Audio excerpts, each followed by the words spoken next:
సమూయేలు జీవితాన్ని మనం ధ్యానం చేసుకుంటున్నాం. గడిచిన 2 వారాలు మొదటి అధ్యాయము, రెండవ అధ్యాయం మనము నేర్చుకున్నాం. మూడవ అధ్యాయంలో సమూయేలు యొక్క మినిస్ట్రీ లేదా సమూయేలు యొక్క పరిచర్య ప్రారంభమైంది. మానవుని చరిత్ర ఒక వ్యక్తితో రెండుగా విభాగించబడింది. ఒక వ్యక్తి ద్వారా రెండుగా డివైడ్ అయింది. ఆ వ్యక్తి పేరు ఏంటంటే యేసుక్రీస్తు ప్రభువారు. మానవుని చరిత్ర మొత్తం ఇప్పుడు మనం ఎవరిదైనా డేట్ రాయాలంటే, ఒక చరిత్రలో ఒక దేన్నైనా సంఘటనని మనం రాయాలంటే ఒక వ్యక్తి పేరు ఖచ్చితంగా మనం దానిలో పొందుపరచాలి. యేసుక్రీస్తు ప్రభువారి రాక చరిత్రను రెండుగా చేసింది. క్రీస్తు పూర్వంగాను, క్రీస్తు శకంగాను చేసింది. బీసీ బిఫోర్ క్రైస్ట్, ఏడి అన్నో డొమిని అంటే ది లాటిన్ పదంలో in the year of the lord అని అర్థం. దేవుని సంవత్సరం అని అర్థం. క్రీస్తు పూర్వం, క్రీస్తు శకంగా చరిత్ర రెండుగా విభాగించబడింది. మనము ఏ సంఘటనైనా, చరిత్రలో జరిగిన ఏ సంఘటన గురించి అయినా తెలుసుకోవాలి అనుకున్నప్పుడు మనకి ఇది ఖచ్చితమైన నియమం, క్రీస్తు పూర్వం, క్రీస్తు శకం అనేది. అలాగే మన జీవితాలు ఈ జనరేషన్లో, మన సమకాలికంలో ఉన్న ప్రతి ఒక్క కుటుంబాలు, ప్రతి ఒక్క జీవితాలు రెండుగా డివైడ్ అయిపోయినాయి. ఏంటంటే బీసీ, ఏసీగా డివైడ్ అయిపోయినాయి. ఏంటంటే బిఫోర్ కరోనా, ఆఫ్టర్ కరోనా, కరోనాకి ముందు, కరోనాకి తర్వాత. మన జీవితాలు చూడండి, ఏది అడిగినా సరే కరోనాకు ముందు విధంగా ఉండేది, కరోనాకి తర్వాత ఈ విధంగా ఉంది. కొన్ని వ్యాపారాలు కరోనాకు ముందు ఒక విధంగా ఉన్నాయి, కరోనా తర్వాత ఒక విధంగా ఉన్నాయి. కొన్ని ఉద్యోగాలు కరోనాకు ముందు ఒక విధంగా ఉన్నాయి, కరోనా తర్వాత ఒక విధంగా ఉన్నాయి. కొన్ని కుటుంబాలు కరోనాకు ముందు ఒక విధంగా ఉంటే కరోనా తర్వాత ఇంకో విధంగా ఉన్నాయి. మన జీవితాలలో అన్ని సమస్తం ఇప్పుడు ఎవరిని కదిపినా సరే మొన్నటి వరకు అది ఈ రోజు వరకు కూడా కరోనాకు ముందు అలా ఉండేవాళ్ళం, కరోనాకు ముందు ఏ సందర్భం అయినా సరే కరోనాను తీసుకొస్తున్నారు. రెండుగా డివైడ్ అయిపోయింది. అలాగే ఇశ్రాయేలీయుల చరిత్రను మనం గమనించినప్పుడు, ఇశ్రాయేలీయుల చరిత్ర పరిశీలించినప్పుడు చాలా ప్రాముఖ్యమైన వ్యక్తులలో ప్రాముఖ్యమైన సంఘటనలు. సమూయేలుకు ముందు ఒక చరిత్ర, సమూయేలు తర్వాత ఒక చరిత్ర. సమూయేలుకు ముందు, సమూయేలు తర్వాత ఇశ్రాయేలీయుల మనుగడ మారిపోయింది. సమూయేలు గ్రంథాన్ని మనం పరిశీలించినట్లయితే సమూయేలుకు ముందు ఇశ్రాయేలీయుల విధానాలు వేరు, సమూయేలు గ్రంథం తర్వాత, సమూయేలు తర్వాత ఇశ్రాయేలీయుల విధానం వేరు. ఎలా అయితే యేసుక్రీస్తు ప్రభువారు చారిత్రక పురుషుడిగా నిలబడి చరిత్రను 2 భాగాలు చేశాడో, మన జీవితంలో కరోనా ఎంత పని చేసిందో సమూయేలు కూడా ఇశ్రాయేలీయుల చరిత్రను 2 భాగాలుగా డివైడ్ చేశాడంటంలో ఎలాంటి అతిశయోక్తి లేదు. రెండుగా డివైడ్ చేశాడు. సమూయేలుకున్న ప్రధానమైన విషయం నేను మీకు ఇంతకుముందే చెప్పాను. ఏంటంటే ఆయన మొట్టమొదటి ప్రవక్త. ఇశ్రాయేలీయుల ప్రజలకి దేవుడు అభిషేకించిన మొట్టమొదటి ప్రవక్త. అంతకుముందు ప్రవక్తలు లేరా అంటే ప్రవచించిన వారు ఉన్నారు, కానీ ప్రవక్త అనబడేవారు లేరు. అబ్రహాము ప్రవచించాడు, మోషే ప్రవచించాడు. ప్రవచించిన వారందరూ ప్రవక్తలా అంటే వారు ప్రవచించారు, కాకపోతే వారు ప్రవచించడానికి ప్రవక్తలుగా పిలువబడలేదు. They were secondary prophets. అంటే వారు పిలువబడింది వేరొక పని కొరకు. అయితే ఆ పనిలో భాగంగా దేవుని వాక్య, దేవుని మాటను, దేవుని గూర్చిన కొన్ని ప్రవచనాలు వారు చెప్పారు. అబ్రహాం పిలువబడింది ఇశ్రాయేలీయులకు మూల పురుషుడిగా ఉండటానికి, ఇశ్రాయేలీయులకు మొదటి పురుషుడిగా ఉండటానికి అబ్రహాం పిలువబడ్డాడు. దాంతో పాటుగా అది అతని ప్రైమరీ ప్రధానమైన కర్తవ్యం, ప్రధానమైన పని అది. అందుకొరకు ఆయన పిలువబడ్డాడు. అందులో భాగంగా కొన్ని ప్రవచనాలు వచ్చినాయి.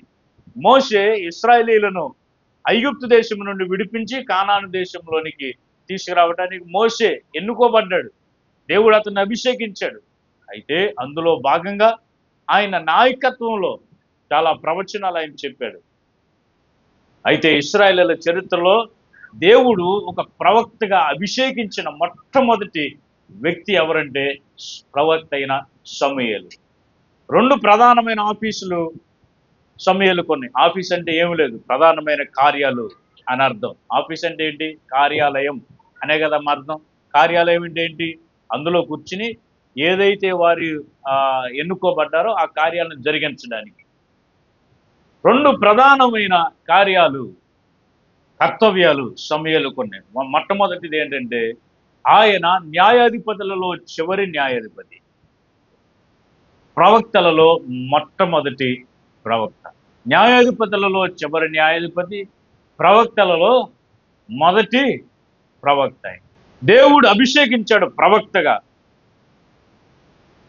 వేరే పనేం లేదు సమూయేలుకి. వేరే ఒక డిఫరెంట్ యాక్టివిటీస్ ఏం లేవు, వేరే ఆఫీస్ ఏం లేదు. ప్రత్యేకంగా అక్కడి నుండి దేవుడు ప్రవక్తల్ని ఎన్నుకున్నాడు. ఎందుకు ప్రవక్త అంటే ఎవరు? ప్రవక్త యొక్క పనులేంటి? ఈ రోజుల్లో ప్రవక్త సతీష్ అని పెట్టుకుంటారు. నా పేరు సతీష్. దీనికి ముందు కొంతమందికి బిరుదులు ఉన్నాయి. ఏంటంటే ప్రాఫెట్ సతీష్. వినడానికి చాలా బాగుంది. ప్రాఫెట్ సతీష్, ప్రవక్త. మరి ఈ రోజుల్లో ప్రవక్తలు ఏం చేస్తున్నారు? ప్రవక్త అంటే ఏంటి? మనందరికీ ఒక అభిప్రాయం ఉంది. ప్రవక్త అంటే జరగబోయే వాటిని చెప్పేవాడు ప్రవక్త. ఈ రోజులు అలాగే చేస్తున్నారు. హైదరాబాద్లో ఒక ఆయన ఉన్నాడు, భలే తమాషాగా చెబుతాడు. ఏంటంటే నేను నేను మీ ఇంటి ముందు ఒక గేట్ చూస్తున్నా అంటాడు. ఇంటికి గేట్లు ఎందుకు ఉండవు? హైదరాబాద్లో ఉండి ఆయన దగ్గరికి వచ్చిన వాళ్ళకి ఈ విధంగా చెబుతున్నాడు, నా దర్శనంలో నేను మీ ఇంట్లో నా గేటు చూస్తున్నా, ఆ గేట్లోంచి లోపలికి వెళితే ఆ గుమ్మం చూస్తున్నా. గుమ్మాలు ఎందుకు ఉండవు? ఆ తలుపుల నుండి వెళితే లోపల ఇనప బీరువా ఉంది, ఆ బీరువాలో ఒక సంచి ఉంది, దానిలో 50 రూపాయల నోటు చూస్తున్నా అంటాడు. ఏమో ఉందో లేదో, ఎప్పుడో పెట్టి మర్చిపోయినేమో, పాస్టర్ గారు చెబుతున్నారుగా, ఉండే ఉంటుంది అనుకుంటుంది ఈవిడ. చూడండి, భలే గమ్మత్తైన విషయాలు. రాబోతున్న కాలంలో దేవుడు నిన్ను అమితముగా దీవిస్తాడు, దేవుడు ప్రవచించాడు. ఇది కైండ్ ఆఫ్ మ్యానిపులేషన్ అండి, ఏమి లేదు. దేవుని పేరట మోసాలు చేయడానికి ప్రవక్తలుగా బయలుదేరుతున్న వారు చాలా మంది ఉన్నారు. ప్రవచనాలు లేవా? ప్రవక్తలు లేరంటే ఉన్నారు, కానీ అబద్ధ ప్రవక్తలలే చాలా ఎక్కువ మంది.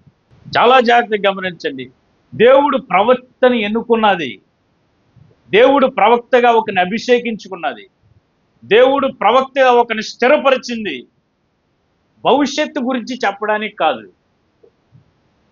అంటే భవిష్యత్తు గురించి చెప్పడానికి మాత్రమే కాదు, ఒకరిని దేవుని ప్రవక్తగా ఎన్నుకోబడ్డాడంటే, దేవుడు ఒక వ్యక్తిని ప్రవక్తగా అభిషేకించాడంటే, ఆ ప్రవక్త యొక్క మొట్టమొదటి కార్యం, కర్తవ్యం ఏమై ఉండాలంటే, దేవుని నీతిని మనుషులలో స్థాపించడానికి, దేవుని నీతిని మనుషులలో, ఆయన ఎన్నుకున్న ప్రజలలో స్థాపించడానికి, వారిని హెచ్చరించడానికి, వారిని గద్దించడానికి దేవుడు ప్రవక్తలను ఎన్నుకున్నాడు. ఎప్పుడైతే దేవుని నీతి తప్పుతుందో, ఎప్పుడైతే దేవుని మొరాలిటీ, దేవుడు వారికి ఇచ్చిన మొరాలిటీ, నైతిక విలువలు అనేది వారు తప్పి ప్రవర్తిస్తారో, దేవుణ్ణి విస్మరిస్తారో, దేవుణ్ణి విసర్జిస్తారో, దేవుని మార్గం నుండి తొలగిపోతారో, అప్పుడు దేవుడు ఎన్నుకున్న ప్రవక్త వచ్చి, నువ్వు చేస్తున్న తప్పు, దేవునికి వ్యతిరేకమైన కార్యాలు చేస్తున్నావు, నువ్వు నీ బుద్ధి మార్చుకో అని హెచ్చరించడానికి దేవుడు ప్రవక్తల్ని ఏర్పాటు చేశాడు.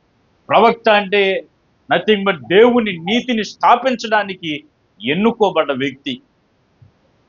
అందులో భాగంగానే ప్రవచనాలు వారు పలికారు. ఏంటో తెలుసా? నువ్వు సరి చేసుకుంటే నీ భవిష్యత్తులో, ముందున్న కాలంలో ఈ విధంగా దీవించబడతావు.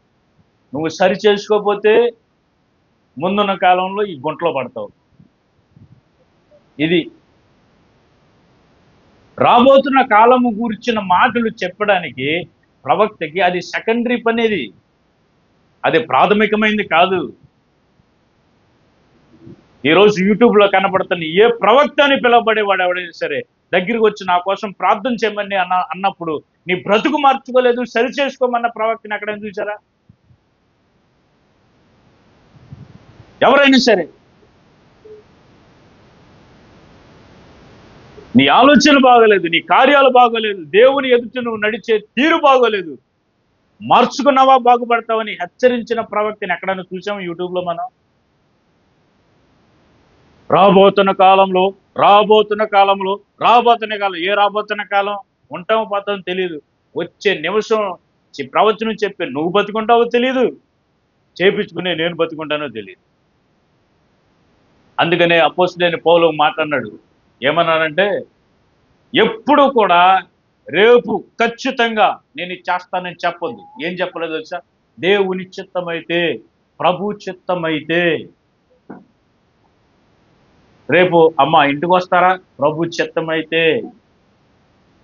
రేపు ఉపవాస గుడికలు పెట్టుకుందాం, ప్రభు చిత్తమైతే. జనవరి 1కి ఈసారి ఏ వంటలు వండుదాం, ప్రభు చిత్తమైతే. ఏమో ఇది ప్రవక్తల యొక్క మొట్టమొదటి ప్రాథమికమైన పని అది. అందుకొరకు దేవుడు ప్రవక్తలను ఎన్నుకున్నాడు సరిచేయడానికి. బీరువాలో ఎన్ని నోట్లు ఉన్నాయి అమ్మా? బీరువాలో నీకు ఎన్ని చీరలు ఉన్నాయి? ఆ చీరల కలర్ ఏంటి? వీటి గురించి కాదు. దేవుడు ఎన్నుకున్నాడు సమూయేలుని, ఒక గొప్ప ప్రవక్తగా దేవుడు చేశాడు. సమూయేలుని దేవుడు ఎన్నుకున్న తర్వాత సమూయేలు ఎంత గొప్పగా వాడబడ్డాడంటే 3వ అధ్యాయం 19వ వచనంలో, సమూయేలు పెద్దవాడు కాగా యెహోవా అతనికి తోడై ఉన్నందున అతని మాటలలో ఏది తప్పిపోలేదు.